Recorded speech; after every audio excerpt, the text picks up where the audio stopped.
5 DM lessons, 25 sessions in. So 25 sessions is not a lot of sessions, if I'm being honest, so you probably shouldn't listen to me. But if everyone did what they were supposed to, then we'd just be a full world of doctors, and that's not useful. So yeah, just stick around and listen, and you'll hear my 5 lessons from my 25 sessions. And I'm going to try to also do these, maybe not every 25, but every like little milestone, and just see if I have new lessons each time. And I should also be pretty forward that most of my experience is with D&D 5e as a player and as a DM, but the D&D we've been playing is actually Pokemon 5e, so it's a Pokemon homebrew system, so it's a lot different than normal D&D, so not all of these are super applicable to regular D&D, but I think it works. And also you should definitely check out the system down below in the description if you like Pokemon and D&D, because it is a great system to play in. So a few quick takeaways before I get into my 5. Being a DM is super fun. It's just a great time. I think it's way more interesting than actually being a player. Another benefit is that it's way easier to find a game. Like, my goodness, I found way too many games once I started being a DM. I had gone like a year without role-playing, and then I became a DM, and then I was doing it multiple times a week, and it was too much for sure, but it was a lot of fun, like I said, so definitely recommend it still. And that the last little thing is like communication. If you watch any DM videos about being a good DM, anything like that, it's really every single crux of every problem you run into and every solution is really just communicate with your players. Communicate with your players, and they need to communicate with you. And as expectations are set and everyone agrees and the communication is upheld, it'll be a great game. I don't even necessarily think I'm great at this. I think I'm a very little passive-aggressive bitch some of the time, but some of the time I'm not, and sometimes I do communicate with my players. So really all it just comes down to is communicating. So definitely do that. And so if you don't want to do that, then maybe don't be a DM, but also maybe just don't play role-playing games, I guess, if you don't want to talk to people, because that's all they are. Okay, so getting into the 5 actual takeaways, let's start with number 1, is that you can give your players so much ownership of the game, and they love it. It's so easy to just be like, well, what do you want to have happen?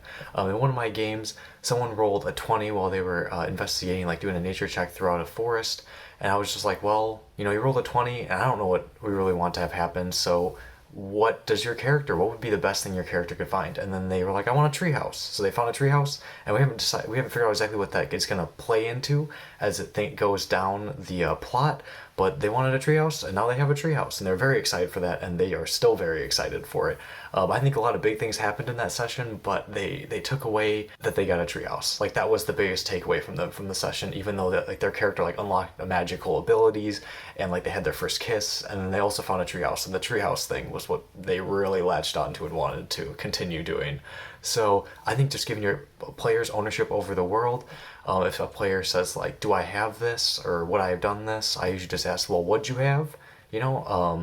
Some of my players are like, I wanted to change Pokemon, but we didn't get to it in narrative because I'm playing Pokemon. And I was just like, well, what'd you have, or would you have forgotten? And they're like, well, I would have done it. So then they do it. It doesn't really matter. Number 2 on my takeaways is that things move so much slower than you'll expect. If you do a lot of pre-planning, you might think it's just 1 session's worth, and it'll come out to be like 3 or 4 sessions worth. Just as an example, I've run 4 one-shots, and one of them has finished in 1 session, which was amazing. It wasn't in D&D, it was in a Powered by the Apocalypse game, and I've ran 3 in D&D, and they have all taken 3 sessions. So there were one-shots that took 3 sessions, which is not exactly what a one-shot is supposed to be. So I think things move really, really slowly, and I am very much realizing that in my game, that I have all this stuff planned, but it's like, this is 50 sessions down the line, and I thought it was going to be 10 sessions down the line, and then I'm looking at it and I'm like, oh wait, no, all of this stuff needs to happen before any of that can happen.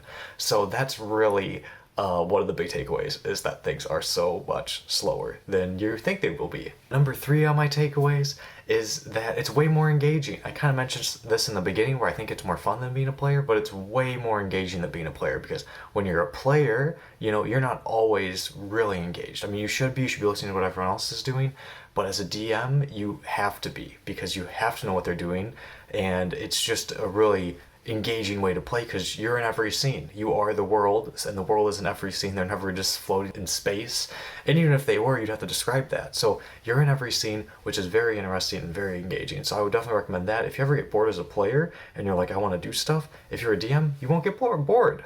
You won't get bored. Though I should say, even though it is really engaging, you also have to do a lot of prep. because you have to know everything that's gonna be happening type of thing, or you have to like be able to describe it on the fly, which means you have to kind of know it beforehand at least somewhat. So you have to do a lot of prep.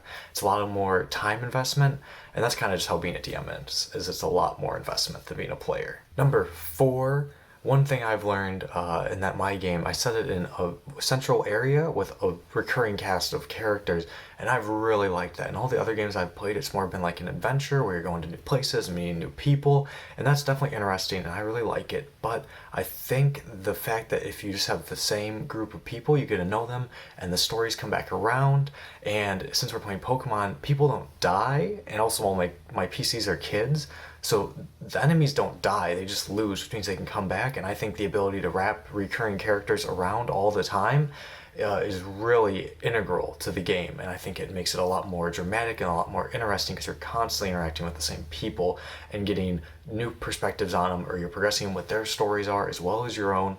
I will say the one negative, and it goes along with your game being slow, is this slows your game way down, because now if they're always in the same area with the same characters, they might be like, well, I want to talk to that character about this, and I want to talk to that character about the same thing, and they're going to be in separate places, and I want to go meet this person again, and it really slows things down, because instead of going off into the wilderness and they're adventuring and they're fighting monsters and maybe they meet 1 or 2 people, now they have 15 people around them and they are interacting with them constantly and always wanting to go talk to them, and it just really slows it down, which is totally fine because I personally love social parts of the role-playing game and I do not like the combats, so if they're constantly interacting with people, that's what I'm into, so it definitely works out for me. But definitely be aware of that.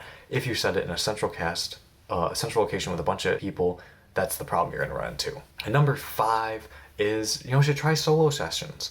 In my game, in between the bigger sessions, if there's ever a part where all the PCs split up, and there's only 3 of them, so it's pretty easy for me to do this, whenever they split up, I ask them if they want to roll a solo session, and then they all go and do their own things, and they come back and they have stuff to talk about, and it makes their characters not know what's happening with the other ones. I think it's very interesting and it adds a lot. So you're kind of forced to talk to the other characters, because a lot of the times in games, and I've had this, you will interact with these characters, but you don't actually even talk to each other. You all just talk to NPCs, and then you just assume that they told you the info. But I want my characters to interact with each other, interact with the world, and that's a really good way of getting it, is if they do their own thing in solo sessions, then they can come back and tell their friends about it. One thing I would warn is make sure nothing too big happens in solo sessions, because I had some really big narrative moments happen in some solo sessions, and kind of poorly, because the characters weren't able to effectively communicate what happened, or they still haven't, and there's just been like really big moments I think everyone would have really liked that I kind of stuffed into solo sessions. So now 1 character really liked them, and then 2 of them did not get to find out. So that is one negative about doing a solo session where it's just you and 1 player, but I definitely recommend it. So yeah, those are my 5 takeaways from 25 sessions of being a DM, split between, I mean, there's other games. I've played some Powered by the Apocalypse games, but it's mostly D&D and mostly 1 campaign. So the end of all of this is just be a DM, just try it. Maybe you don't like it, but I think if you're watching something like this, then you'll probably like it, and you might as well try it. So, like I said, it's way easier to find a game, and it's way easier to just try it out and then realize you don't like it and never do it again, and that's totally fine. But you might try it out and realize you like it way too much, and then spend way too much of your time doing it, and then neglect other things, and then that's unfortunate, but that might be what happens to you as it did me. So yeah, hopefully you have a good week, and I'll make a new video sometime for this.